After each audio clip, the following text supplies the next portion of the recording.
Terus pelan-pelan. Masih ada waktu? Ya, sebentar lagi. Sebelum ini saya jawab, perhatikan baik-baik. Cara Allah mengabulkan doa. Nanti jangan begini, Ustaz saya sudah praktekkan tapi doa nggak dikabulkan. Kayaknya Ustaz salah nyampaikannya, kan? Satu,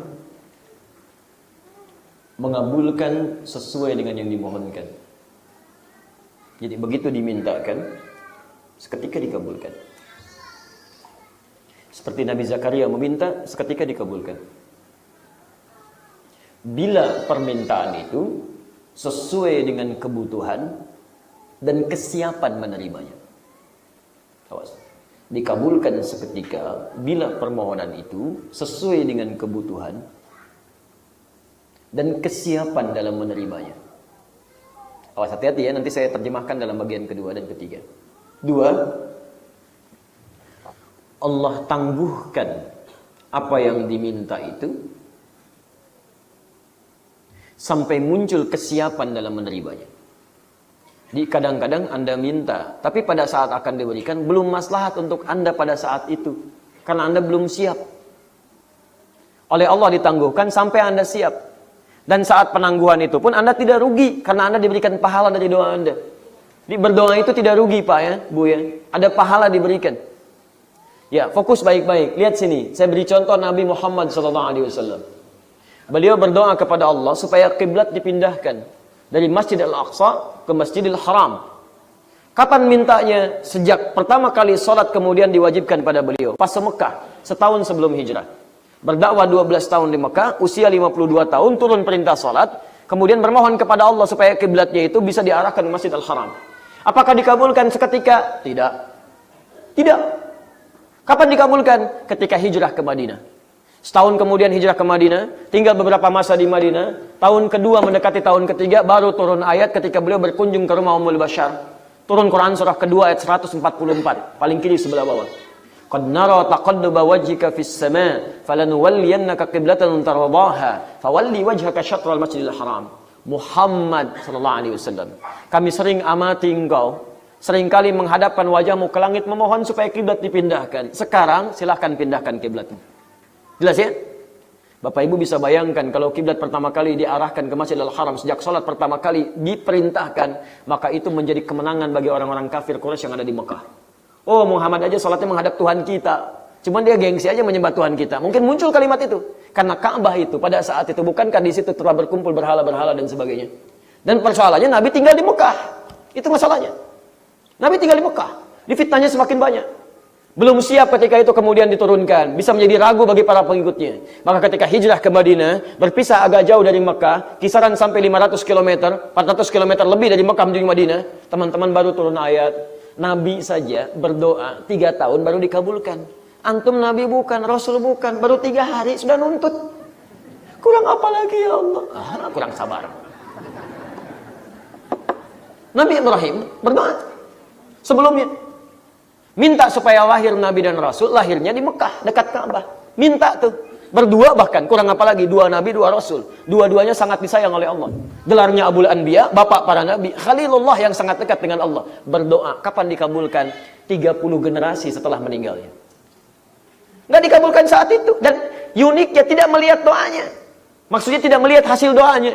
Berdoa sekarang, dikabulkan 30 generasi setelah kematiannya, setelah wafatnya. Usia ribuan tahun. Kapan dikabulkan? Dengan kelahiran Nabi Muhammad SAW. Kan sering saya sampaikan, bahkan sering saya bacakan di sini. Nabi Muhammad ke Nabi Ibrahim itu 30 generasi. Ayo, masih ingat nggak? Coba diulang. Muhammad bin Abdullah, bin Abdul Muttalib, bin Hashim, bin Abdul Manaf, bin Qusay, bin Murrah, bin Kilab, bin Ka'ab, bin Ghalib, bin Fihir, bin Malik, bin Nadar, bin Kinana, bin Khuzaimah, bin Mudrika, bin Ilyas alaihissalam, bin Nizar, bin Mudar, bin Ma'ad, bin Adnan, bin Addi, bin Adri, bin Muqawwam, bin Nahur, bin Tari, bin Ya'ruf, bin Yasjub, bin Nabit, bin Ismail alaihissalam, bin Ibrahim alaihissalam. 30 generasi. Ayo ulang. 30. Jadi Nabi Ibrahim, Nabi Ismail, 2 Nabi, 2 Rasul paling disayang Allah. Kapan dikabulkan? 30 generasi setelahnya. Puluhan ribu tahun. Antum Nabi bukan, Rasul bukan. Belum tentu Allah sayang kepada antum seperti Allah menyayangi Nabi Ibrahim dan Nabi Ismail. Kenapa baru 30 menit nuntutnya luar biasa? Sakit gigi ya Allah, tolong. Masya Allah. Sudah 30 menit. Mudah-mudahan sehat. Sampai mana kita tadi? Jelas ya? Dua itu, antum punya anak 5 tahun, antum banyak harta, alhamdulillah. Dia minta diberikan motor beneran. Papa, yang kayak Valentino Rossi, Pak, nomor 46, Yamaha. Oh, Masya Allah. Dibelikan nggak? Enggak. Tapi bukan berarti Anda nggak mampu, bisa. Setelah dia kemudian naik, tumbuh, bisa megang motor, antum kasih.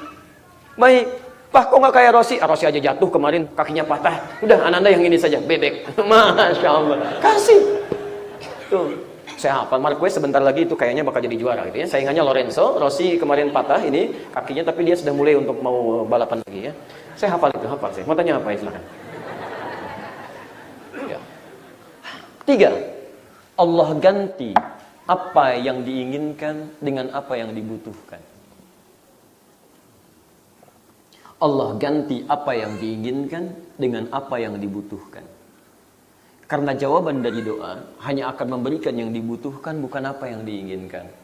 Nah, pada yang ketiga ini, teman-teman, antum mesti memahami betul dengan membacanya dengan iman, bukan dengan akal. Baca dengan iman.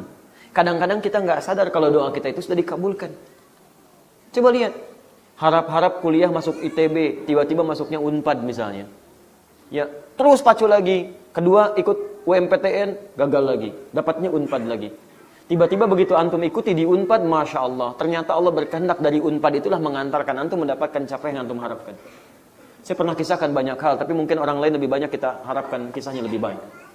Banyak orang berharap kepada Allah, tapi ternyata diberi jalan yang lain. Nanti ketahuannya setelah beberapa masa ke depan.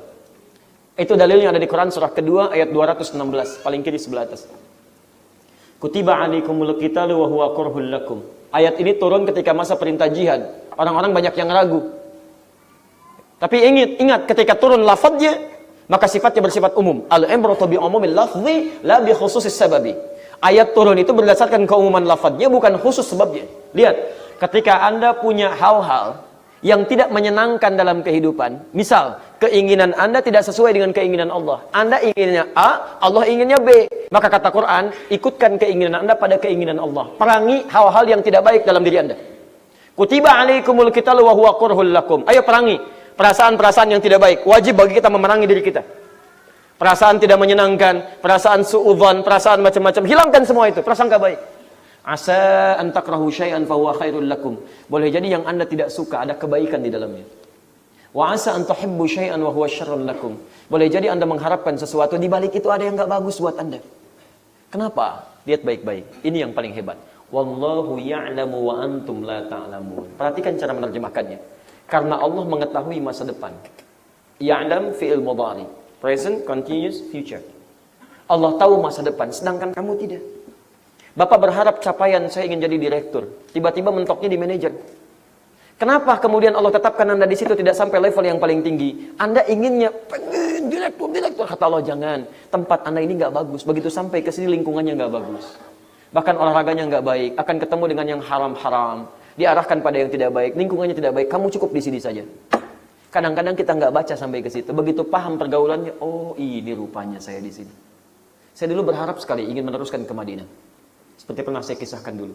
Karena saya sudah mendapatkan pendidikan dari guru-guru Madinah. Ada Syekh Afifi, Syekh Sultan, ya, kemudian ada Syekh Faiz dan sebagainya. Saat saya masih di kelas 2 Aliyah, saya dapat pendidikan di Jogja. Kitab-kitabnya masih ada sampai sekarang. Begitu saya katakan pada keluarga saya selesai, saya ingin teruskan ke Madinah. Kemudian keluarga kami diarahkan berikan rekomendasi pada seorang tokoh yang sudah dikenal. Kalau diberikan tanda tangannya tidak akan tertolak. Ikhtiar manusianya. Tapi kalau Allah berkehendak, gak akan jadi. Bom Bali terjadi. Sudah selesai. Harap-harap ke Madinah. Nyampainya Madinah Ciputat. Wait. LC. Lulusan Ciputat. Ternyata kelas persiapan. Masuk ada fakultas baru di situ. Kerjasama dengan Al-Azhar Asy-Syarif. Namanya kuliah dirasah Arabiyah. Dirasah Islamiyah wal Arabiyah. Saya masuk ke situ. Gurunya ada yang dari Mesir, dari macam-macam. Kalau Indonesia harus dari MUI. Kemudian di situ ada yang harus pakai bahasa Arab pengantarnya. Ada hafalan Qurannya, ada macam-macam. Itu banyak Allah siapkan di situ. 2 tahun ada telepon dari mudir ma'had. Jadi, Anda tolong carikan, ini ada beasiswa ke Libya nih, 2 orang. Baik, insya Allah saya carikan, Pak. Saya cari dapat 1 orang. Ada Pak, 1 orang, kurang 1. Kenapa nggak kamu aja? Ya sudah, bismillah, saya berangkat, tadinya pengen lihat saja. Begitu saya berangkat, saya jatuh cinta dengan Libya itu, Masya Allah. Ini yang saya cari rupanya. Buku-bukunya, referensinya, macam-macamnya. Dan Allah antarkan dari situ dulu, karena saya senang tafsir.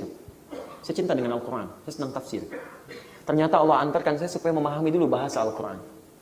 Paham bahasa Al-Quran. Dari situ ternyata apa rahasianya? Setahun kemudian, Juli 2006, teman-teman sekalian, tiba-tiba saya diantarkan oleh Allah kemudian ke Mesir, Al-Azhar. Untuk belajar tafsir langsung dari Syekh Al-Azhar, Tantawi Jauhari.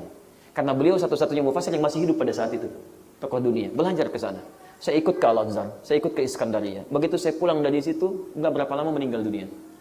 Kemudian apa yang terjadi? Saya pun ke Saudi. Saya tinggal di Mekah, saya belajar, saya lihat ke Ummul Qura. Saya juga ke Madinah. Kemudian setelah itu dipindahkan lagi sampai terakhir ke Tunisia dalam evakuasi, pulang ke Indonesia. Antum tahu apa yang terjadi? Kalau saya semula ditetapkan kemudian berangkat ke Madinah, saya tidak akan bisa menikmati bagaimana di Libya, bagaimana di Tunis, bagaimana di Mesir. Tapi lihat bagaimana Allah memperjalankan dengan tahu masa depan. Syria, saya nggak sempat ke Syria karena fikih Syekh Wahbah Zuhaili ada di Syria. Tapi yang paling menarik, beliau datang sendiri ke Libya. Satu majlis bersama, saya ambil ilmunya, kita di TV bersama. Kami dulu mengisi di Qanat Tawasul. Datang sama-sama, kita belajar, ambil ilmunya. Antum bayangkan, kalau saya berangkat langsung ke Saudi, saya hanya akan dapatkan satu mazhab untuk belajar. Tapi saya datang ke Libya, mazhabnya Maliki. Imam Malik itu, Imam Malik, satu-satunya imam yang lahir di Madinah, tumbuh di Madinah, wafat di Madinah, gak pernah keluar dari Madinah. Mazhabnya menyebar di Afrika Utara. Libya, Tunisia, Maroko, Aljazair itu mazhabnya Maliki. Maka saya diantarkan saya oleh Allah Subhanahu wa taala ke tempat mazhab Maliki. Mazhabnya Imam Madinah Darul Hijrah. Berangkat dari situ ke Mesir, Mesir rata-rata Asy-Syafi'i, Syria juga Asy-Syafi'i. Sehingga sempat ke Asia Selatan, ada orang-orang Asia Selatan di situ, ada orang Pakistan, India, kami belajar dari situ. Kemudian ke Saudi untuk mendapatkan mazhab Hambalinya, 4 mazhab didapatkan. Bayangkan, Anda berharap mendapatkan satu hal, kata Allah jangan, yang maslahat untuk kamu yang ini diarahkan. Kalau Anda tidak bisa membaca dengan baik, hanya dibaca pakai akal pesimis, nangis, buang-buang waktu, nggak ada kerjaan, bikin status. Kenapa ya Allah? Nggak ada kerjaan, nikmati, jalani. Sudah.